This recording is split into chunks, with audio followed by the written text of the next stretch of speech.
کہا تھا رضی اللہ تعالی عنہ، جب سائل نے پوچھا تھا کہ کیا اللہ کے رسول صلی اللہ علیہ وسلم نے معراج میں اپنے اللہ کو دیکھا، ملاقات ہوئی؟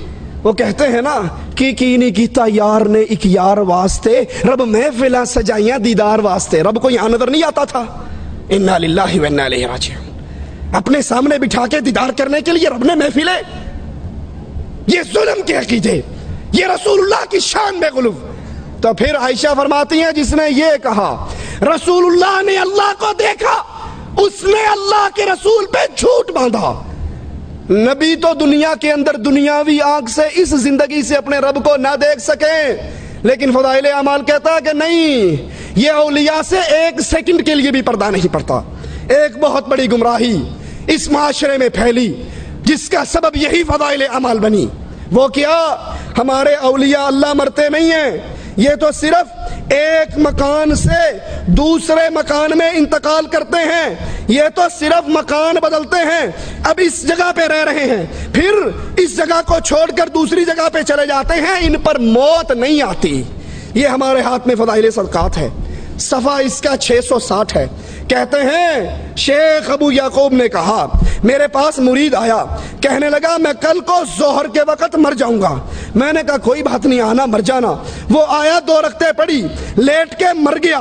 میں نے اس کو غسل دیا، میں نے اس کو کفن دیا، یاد کرنا الفاظ کو، میں نے غسل دیا، کپڑے پھاڑے، استنجا کروایا، طہارت کروائی، غسل دیا، لباس میں لپیٹا، کفن میں لپیٹا، کندھوں پہ اٹھایا، چپ کر کے پیارے آ۔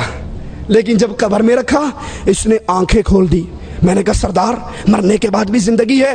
کہا بھلے آدمی میں تو زندہ ہوں، اللہ کا ہر عاشق زندہ رہتا ہے، ہم تو ایک مکان سے دوسرے میں انتقال کرتے ہیں، ہم مرا نہیں کرتے، ہمیں موت نہیں آیا کرتی۔ ایک اور بزرگ کہتے ہیں ایک مرید آیا، میں نے جب غسل دیا اس نے انگوٹھا پکڑ لیا، اس نے نہلانا شروع کیا، اس نے انگوٹھا پکڑ لیا، گدگدی کر دی ہوگی یا چوٹی کاٹ لی ہوگی۔ میں نے کہا بابا میرا انگوٹھا چھوڑ دو، مجھے پتا نہیں، مجھے پتا ہے تم مرے نہیں، ڈرامہ کر رہے ہو، تم مرے۔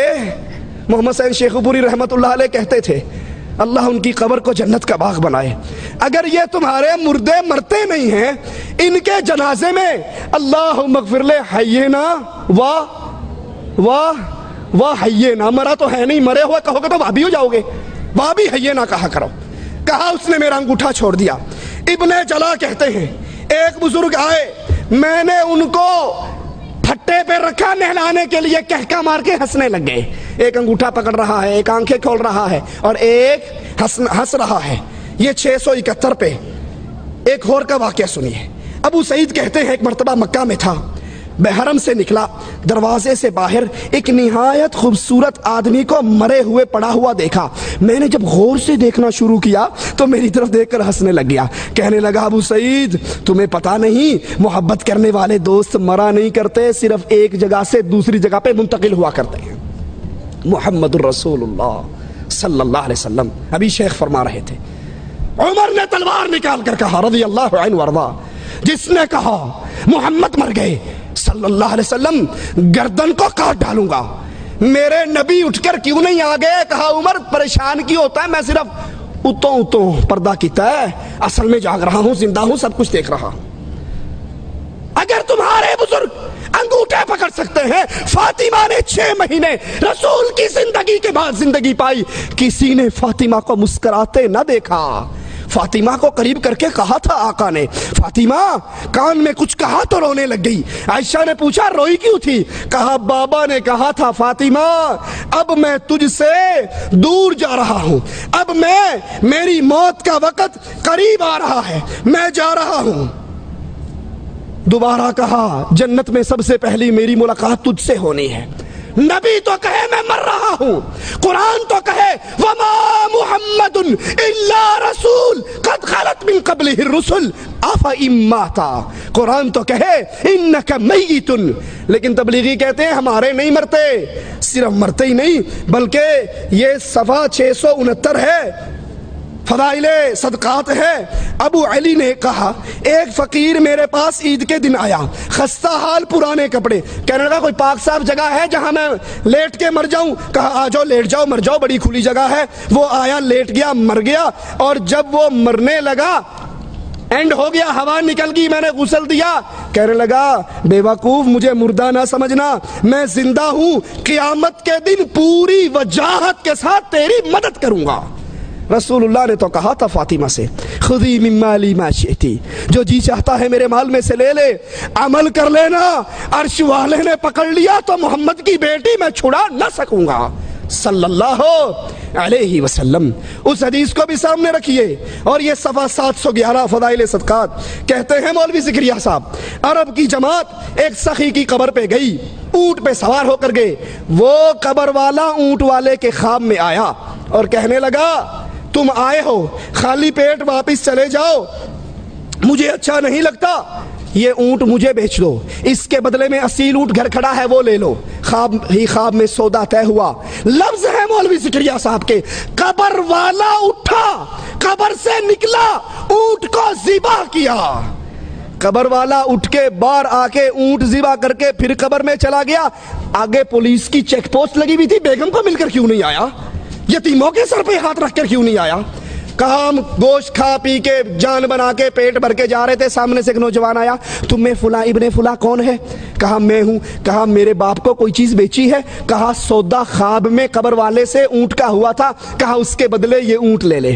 مولوی زکریا صاحب کہتے ہیں یہ سخاوت کی حد ہے کہ مرنے کے بعد بھی قبر پہ آنے والوں کو خالی پیٹ نہیں بھیجا۔ قبر پہ آئے تھے یا کسی ہوٹل میں گئے تھے؟ یہ گئے کہاں تھے؟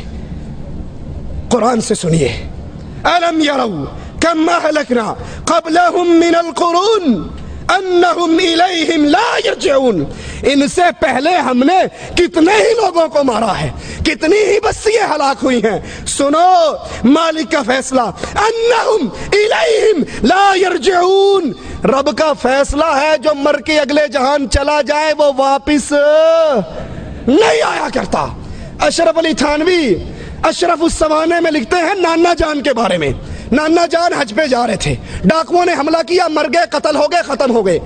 رات ہوئی تو نانا جان مٹھائی کا ڈبہ لے کے نانی اماں کو سلام کرنے پہنچ گئے، کہنے لگے کسی کو نہ بتانا، ہر جمعرات کو آؤں گا، مٹھائی لاؤں گا۔ کہا اچھا ٹھیک ہے۔ تھانوی صاحب کے نانا نہیں بتاتی۔ صبح خیال آیا جب لوگ بچے مٹھائی کھائیں گے تو پڑوسی تو کہیں گے بابا مرد گھر میں ہے نہیں، مٹھائیاں کہاں سے آتی ہیں، الزام لگیں گے۔ کہا بھائی نہیں، پریشان نہیں ہو۔ رات تھانوی کا نانا آیا تھا۔ تھانوی صاحب کہتے ہیں اس کے بعد نانا جان پھر ساری عمر ہمارے گھر میں دوبارہ نہیں آئے۔ یہ تھانوی کا نانا آیا تھا۔ قرآن کہتا ہے جو مر گئے وہ حرام علی قریۃ اہلکناها انہم لا یرجعون، جو مر گئے وہ واپس نہیں آیا کرتے۔ پوچھو یہ آنے والا کون ہے؟ جو مر کے اللہ کے دربار میں چلا گیا وہ واپس نہیں آتے۔ لیکن فضائل اعمال کہتی ہے آتے ہیں، انگوٹھے پکڑتے ہیں، مدد کرتے ہیں، روٹی کھلاتے ہیں اور یہ سارا کچھ کرتے ہیں، سنتے بھی ہیں۔ جبکہ قرآن کہتا ہے انک لا تسمع الموتى، اے نبی آپ ان مردوں کو سنا نہیں سکتے، آپ ان کو اپنی آوازیں سنا نہیں سکتے۔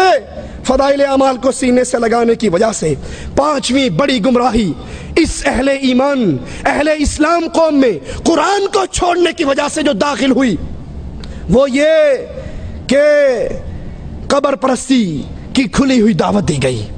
قبر پرستی کی دعوت، بزرگوں سے، مرے ہوئے بزرگوں سے مدد مانگنے کی دعوت، ان سے مسائل حل کروانے کی دعوت، یہ فضائل صدقات ہے۔ صفحہ اس کا 716 ہے۔ کہتے ہیں ہمارے ایک آدمی تھے مصر میں، ایک صاحب خیر، کوئی دلیل نہیں، ایک بندہ آواز پہ جان دیے، مصر میں ایک صاحب خیر ضرورت مند فقیروں کو چندہ اکٹھا کر کے دیتے تھے۔ ایک فقیر آیا، چندہ مانگا، کہیں سے نہ ملا، ہر جگہ سے مانگا، آخر میں ایک سخی کی قبر پہ جا کر بیٹھ کر سارا حال سنا دیا کہ یہ غریب ہے، اس کو کچھ نہیں مل رہا، اور آ کر اپنے پاس سے 1 دینار توڑا، آدھا اس کو دیا، آدھا جیب میں رکھا۔ رات کو یہ قبر والا خواب میں آیا، کہنے لگا اس وقت مجھے بولنے کی اجازت نہیں تھی، میں نے باتیں تیری ساری سن لی تھی، بولنے کی اجازت نہیں تھی، میرے گھر میں جاؤ، انہیں کو چولہے کے نیچے جو مرتبان ہے وہ پھاڑو اور وہاں سونے اور شرفی دفن ہے وہ مجھے دے دو۔ یہ گئے، جگہ پھاڑی، سونا نکالا اور پھر ان گھر والوں سے کہنے لگا خواب کی بات ہے، حقیقت نہیں ہوا کرتی، تم سونا رکھ لو۔ کہا بڑی بے غیرتی ہے، وہ مر کے بھی سخاوت کر رہا ہے اور ہم زندے اس پہ قبضہ کر لیں۔ قبر والے پر جاؤ، قبر والے کے پاس بیٹھو اور وہاں جا کے اپنی مشکل سناؤ۔ یہ فضائل حج ہے ہمارے ہاتھ میں، اس کا صفحہ 128